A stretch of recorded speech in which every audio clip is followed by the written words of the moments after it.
So first of all, I want to tell your club thank you so much for endorsing me. It was a pretty crazy election last year, and I really appreciate your endorsement, and I got some of the best questions out of this group as well. So now we've had our first board of trustees meeting, and let me give you a little update on what's been going on with City College. It's been pretty crazy. First of all, you know about Judge Carnow's decision regarding the city attorney's litigation. So what the city attorney's office alleged was that the accreditation agency for City College was engaging in unfair practices.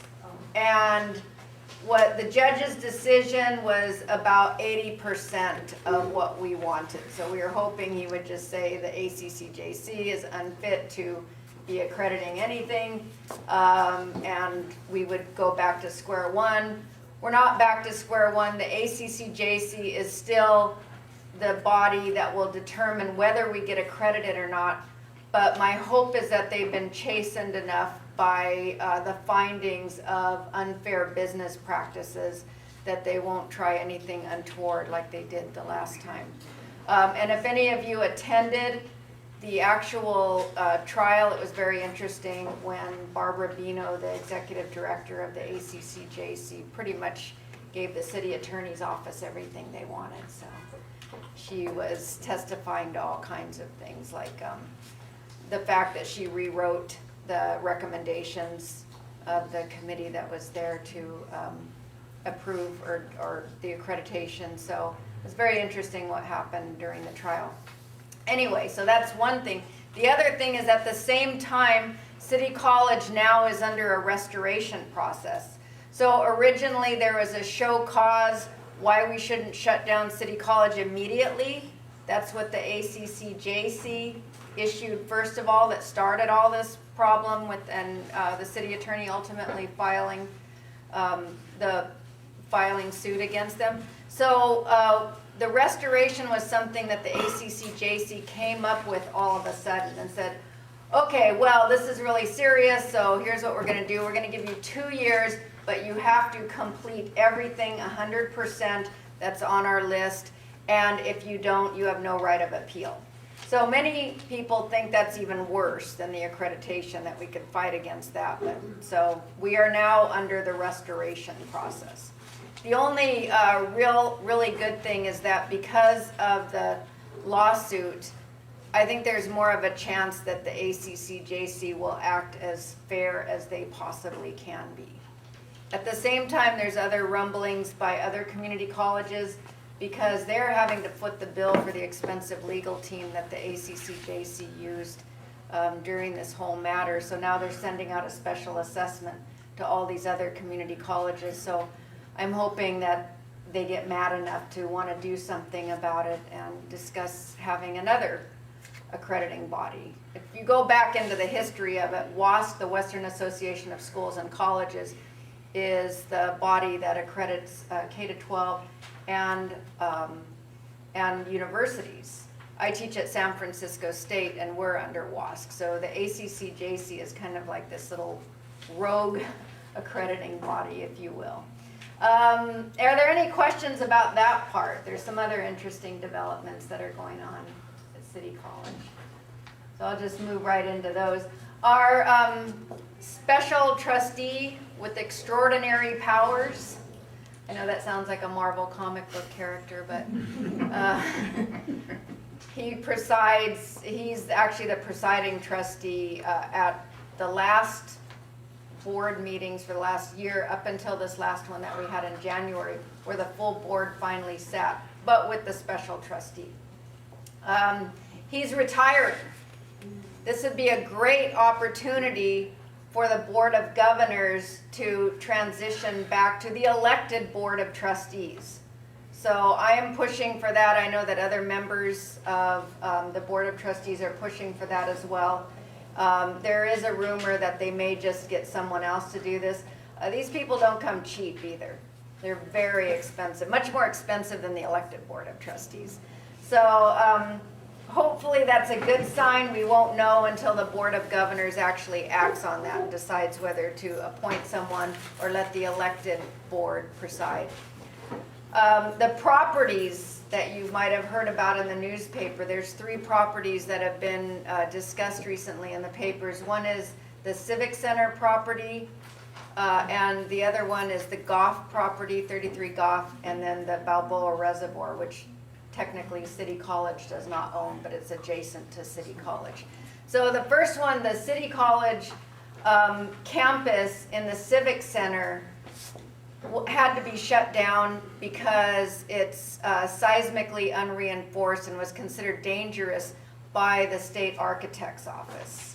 So that sounds reasonable for why it should be shut down. However, it was not handled very well, and faculty was not involved at all, which I think was a real area that would have been nice to have faculty and the administration work together on this. So that said, that building is now shut down until it's seismically retrofit.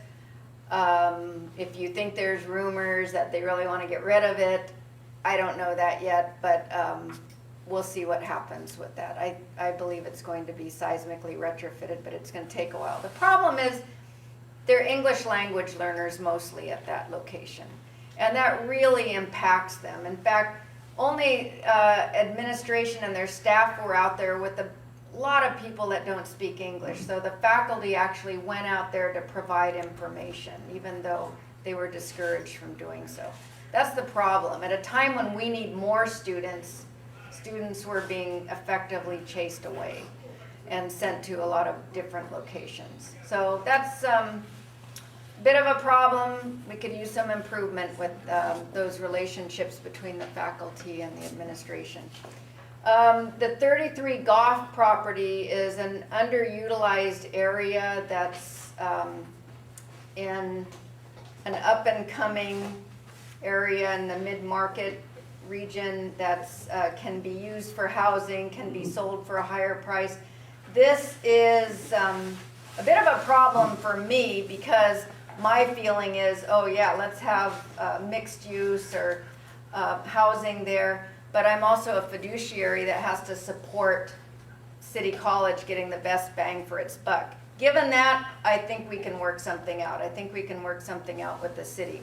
Right now, the property is very underutilized. It's a 1950s version of a building, and it's low slung, has a basement area, but there's a big parking lot. In fact, 2 big parking lots. So the property could be much better utilized. And the last property is the Balboa Reservoir, and that's at the actual main campus of City College. And I don't know if you've ever been there, but it's a giant parking lot right now. It was intended to be a reservoir, but it was never used as a reservoir. And part of the parking lot area is what City College owns now. And then behind that, you may have never even seen it because you have to go down an embankment into the other parking lot, and that's the Balboa Reservoir. That's a nice, juicy piece of property that everybody's got their eyes on. The PUC technically, well, they own it outright, but they have to make a decision in concert with the best uses for City College as well. And that's where some of the issues come into play. I was just at a community meeting to decide what to do for this. And a lot of people feel like housing, we need housing there. I had suggested housing for faculty there on that side, or some kind of cooperative housing, something like that. Mixed use, keeping in line with the neighborhood there. So somebody proposed, I don't know if this is a joke, but there's a flyer going around with 6,000 units, big high rises in the Balboa Reservoir. And I don't know if that was to get people to move to the idea of housing, saying, well, we don't want 6,000, but we'll take 800, you know. I don't know what the point of that was. It's SF BARF, if anybody knows who they are, so that's why I thought it was a joke, yeah. Will those English as a second language students be reabsorbed? They're trying to, but you know, some people that go up and can't find anybody to answer their questions, or they might be sending them just too far away to make it impossible if they're working. So you're talking about the Civic Center property, yeah. So that's that's kind of all the properties in a nutshell that City College has to make decisions on. Like I said with the last one, the reservoir, City College technically does not own that, the PUC owns it, but any decisions about its future will be made in concert to be compatible with City College. Now, there's supposed to be a performing arts center built on the present City College property. And as you may know, that's been stalled, and then the accreditation problem occurred. So there's already been money allocated for that. A lot of people want to see that go forward. I think it would be a huge asset to San Francisco, and it would be nice if the Balboa Reservoir property could somehow be used in concert with that. Maybe gathering area adjacent to the Performing Arts Center with an underground garage, something like that. So those are a lot of ideas were thrown around about the Balboa Reservoir. It's not often that you get that big chunk of land in San Francisco to start building on. So does anybody else have any questions about, yeah? I'm kind of not up to date as much as I should be on the situation, but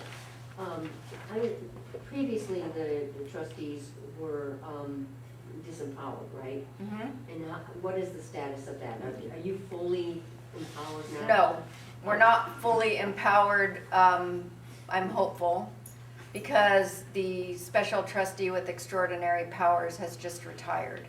Is that Argola? Yes, Okay, and who's his replacement going to be? they're talking about that now and talking about whether there will be a replacement or not. So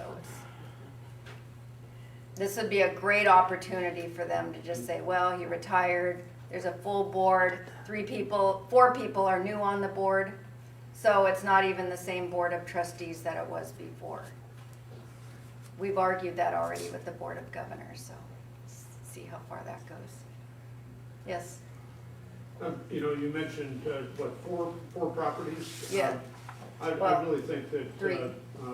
The issue of housing and permanently affordable housing really does need to be raised in terms of each one of these sites. And, even in Civic Center, where I don't know how tall the building is, but if there's a tremendous need to do rebuilding at that site, we need to take a look at, is it possible to do housing as well as providing a campus for That building is fairly small. It's not like one of our larger properties, and it is, my understanding is that it is on the historic register.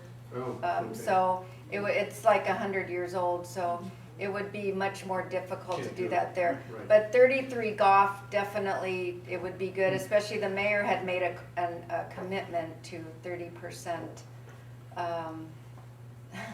30% low income. That's, And, to me, that's preposterous. okay, We- I'm just saying that he made that No, commitment, but so. Just a little feedback. If we have 85% of the people in this town that cannot afford to pay market rent, that's a problem. Yeah. And so this 30% thing, public land really ought to be used for the public and not to be sold to real estate speculators. And because then that land is gone forever. And it will be sold and sold again for speculation.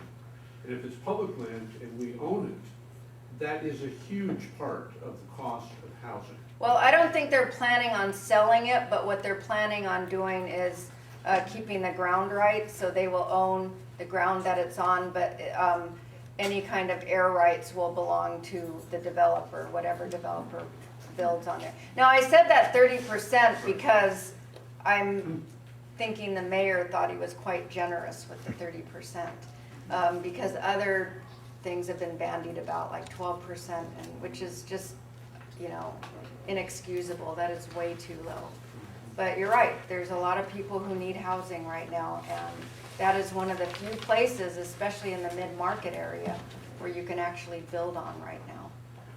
Does anybody have any other questions about any of the other properties or issues going on? So come and take a class. I guess. I got a quick question. What can we do? Are there any Take a calls class. we can take a class? They need students, right? What's that? You need students. Yes, we need students. you probably heard this when the other candidates were all running, we were all mentioning this, that we're down from 105 to 80,000 students. And the Prop 78 monies, there's a formula based on the number of students that are enrolled, not unlike how K-12 does it. So the amount of money that City College gets is really dependent in part on the number of students enrolled there. And there's all kinds of classes, and those of you who remember my literature, which was inspired by my little composition books, I learned how to do that at a City College class. So I teach at San Francisco State, that's my day job, but I would take classes at City College to improve my skills.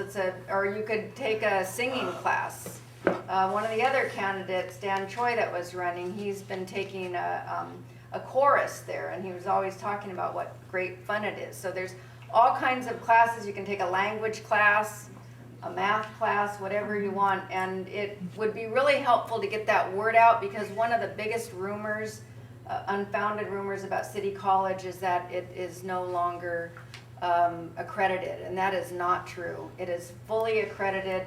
The units are transferable, so please take a class at City College. Thank you very much.